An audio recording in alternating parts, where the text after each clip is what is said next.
All right, so buckle up again because this one's going to be a bit of a detailed dive into structured text, right? We're going to try and utilize as many capabilities as we can. So one of my favorite things on a Monday morning after coming back from the weekend is kind of going through Basecamp, which is the internal tool we use for communication, and kind of seeing what everyone's gotten up to on the weekend, right? I mean, normally it's fun, but in cases like this, when Matteo shares his entire Easter weekend menu recap, it's not the best thing to look at on a Monday morning when you're hungry anyways. So let's just create a blog post on kind of recapping what everyone did on the weekend, but because we're in Europe and I don't want to ask everyone on the team for their permission or violate GDPR, I'm just going to make stuff up from the authors that we've created and kind of see what they got up to on the weekend.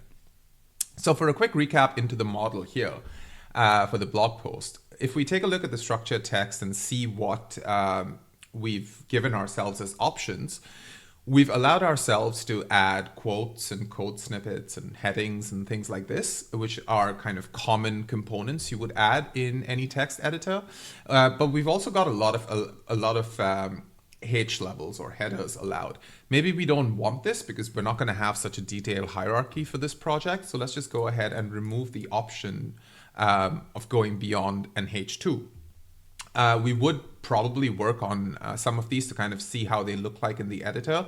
So let's keep all of these active. And also whenever we add links, we'll have the option to select whether we want them to open in a new window, which would automatically attribute them with a target equal blank. If we have blocks, we would have them collapse by default. But since we're going to be adding a lot of images and videos and kind of working on the focus mode, let's keep them expanded so we can get like the full experience on what it looks like on the full screen. And you could also have an advanced meta editor for links, right? If you want to enrich it with params or attributes of your own, but that's not something we would do since we're just going to look at the capabilities of the text editor here. So let's only make the changes to the headers and keep the target blank as an option enabled by default. So let's go ahead and save this and get back into our blog post collection with creating a new record. So I'm going to make this just in English, but you've already understood how localizations work, hopefully. If not, I would suggest you refer back to the previous video where you can just enable localizations for this blog post. So let's set up the foundations. Let's go ahead and add the little weekend featured image that AI generated for us and what everyone got up to this weekend. Let's say this one was written by Veal, and here's a summary of what we all did this weekend. So a quick look at the socials again, since we've gotten these these values inherited from the fields. We've got our SERP preview with the description, the title. We've got the OG image coming in for social shares. And that's all in place. So now it's time to just dive right in to content. So here we've got the option for the focus mode, which gives you a very clutter-free, no bullshit around, full page text editor to let you work on your content without any distractions. So the first thing we'll do is probably add a heading 1. Here's everyone's weekend activities. A simple / command, nothing much to do. If you'd forgotten to do this and just put a little bit of text, you could always double click that and you would see the few formatting options that come in. But I highly recommend you get used to the / commands because it's a very quick workflow. Fun fact, this also does support markdown capabilities. So if you're coming from a CMS or an external tool like Notion where you've gotten used to typing in markdown, you could also go ahead and create H2s with the slashes. You could go ahead and have quotes with the trianguli chevron. I always forget what it's called. Dashes for bullet lists, so on and so forth, right? Like you can have / commands, you can have markdown, or you can have the manual selector when you hit / and see the options that you've got available to you.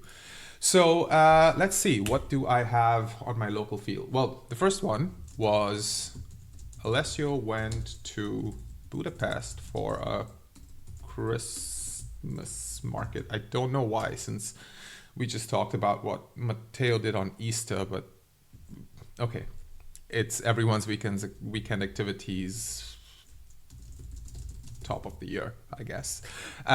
So I went to Budapest and I ate food with a simple bulleted list that we could just add on. And once we've kind of gotten that out, we can maybe go ahead and add a video that he's shared. So I haven't uploaded these into the CMS just to give you a bit of an idea on how the slash embeds would work.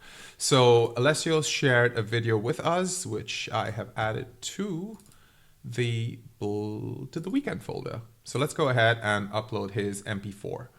And while this is uploading and processing, we can already go ahead and kind of continue working on our content. We don't need to wait for assets to process, although while I was talking, it's already done. But you're not obligated to wait for things. You can just keep your flow going and everything's going to work in the background kind of uninterrupted. Next up, we've got Fabian, who went to Spa for the Grand Prix. And Fabian doesn't talk a lot, so he's just sent us another video without any content to associate it with. So I'll go ahead and upload this. Now, maybe we want to test a few other headers, see what an H3 would look like. It would come back to H2. Why is it doing that? What if I go with the slash command? Nope, I don't have the option. That's because we'd set validations in place preventing us from going lower down the hierarchy on our headers, and we're only restricted to 1s and 2s. So there is also these validations in place to make sure that if you're carrying over formatted content, it would kind of adapt to the restrictions your content model has in place, which is pretty nifty. So you don't have anything accidentally coming in that you're not supposed to, or that can't be rendered on the front end. So let's go back to a header 2 here, and Kenna was in Modena going for Italian classes. She also gave us a little bit of a quote saying this was crazy fun, and we can add an author or a source, and we'll just go ahead with Kenna here. And finally, she also gave us a video, which was kind of, why do I keep choosing media area? I haven't uploaded these, which was her Italian classes. And finally, Mo was in Amman, taking photos of the city. Now he's given us an image, not a video, but if you remember, we also had the structured text field with the option to embed images. So here we simply need to go ahead and choose an image rather than a video. Go ahead and upload this and take this beautiful picture that Mo shared, which is from Amman. If any of you have ever been, it's a very hilly city, lots of stairs, lots of going up and down. So the skylines are really beautiful when you kind of get to the top of those hills. Anyways, not droning on. Let's maybe try some other formats. So I personally am a big fan of shawarma. Was shawarma hopping around Berlin, and I'm actually maintaining a spreadsheet on my favorite shawarmas. So can I actually add a PDF here? Nope, I haven't given myself that option. But what if I had the ability to have another block, something that I haven't thought of before, kind of going back to the discussion we had a couple of videos ago on, your schema constantly evolving and adapting. So maybe let's save this for now, since I don't have any validation stopping me, and come back to this. Let's go over to our models and see what blocks we've got allowed. So we haven't given ourselves the option to attach different formats here. Maybe we can go ahead and check if we have an existing component. No. So let's go ahead and create one and just call it a file for now with a little folder here. And let's give ourselves the option to attach a single asset, call it a file, but not really restrict ourselves to a specific image or a video or a format like this, and save this field. So what this would do is essentially allow us to embed anything that the media area would accept. It could be a PDF, it could be a spreadsheet, it could be subtitles. We're not placing any restrictions like we did in the previous blocks where we could only accept images or videos. For the sake of cleanliness, let's move this into the components file and give this a bit of a refresh to see if we now have the option available to us. So let's get back into focus mode and come down here. I should be able to now see a, no, because I have not enabled this for the structured text. So now if we go back to our blog post model and look at the content here, let's give this a validation to also accept the file. And now if I save this and go ahead to content editing and check out our post on the weekend, back into focus mode, I should see a file appear. There we go. So now that I have the ability to add a PDF, let me go ahead and drop in the PDF that I generated with, which is kind of ranking all my favorite shawarmas around town. And lastly, we've got Veal, who's the author of this beautiful article, who visited Maine, fancy, and ate a lot of seafood.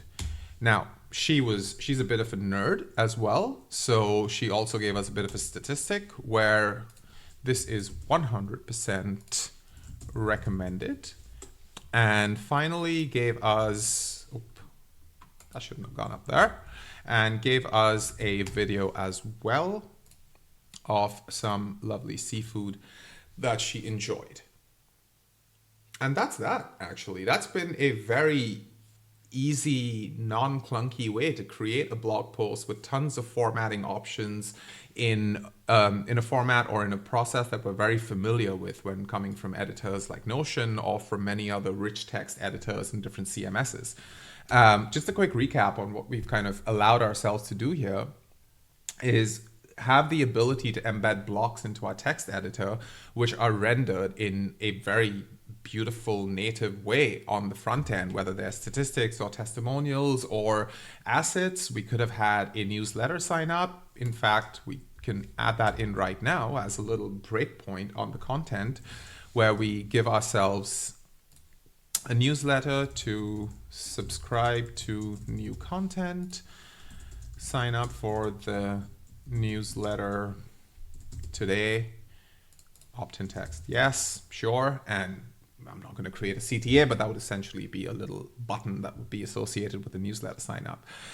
We can also always go back to content that we're not maybe fully happy with, just to give it a bit more of a little spice in how it's formatted. So maybe Kenna really wanted to highlight the fact that she was going for Italian classes, so we can have this as a bit of highlighted text. Depending on how we show it on our front end, that could come out. Maybe she was wrong and she was in Florence, but wanted to retain her mistake. So a little strike through here and a little correction saying that it's bold. Maybe she wanted us to look at where these Italian classes were. So let's look for Italian classes in Florence. I'm going to assume that she went to one of these 13 schools. So I'm just going to copy this link here and I am going to link this with the new window option for anyone interested in looking for classes to go ahead. And there we have it. That's really how straightforward and simple the structured text editor is. It's really a joy to work with. So let's go ahead and close our focus mode and see what our post looks like now, right? We've got all the content, all the assets and blocks that we wanted, some formatting options from the validations that we allowed ourselves, and everything in place. It's that easy. So I'm going to go ahead and save this and publish it. And if I go back to the old tab where I was working, this is now published. But a second ago, there was a little warning here letting me know that I was editing this in another window and changes were kind of being synced. So even if I have the same piece of content open in 10 tabs, I'm going to always retain the most up-to-date version without, messing up my own work. So that's the structured text editor. And that's it, really. That's how easy it is to work with.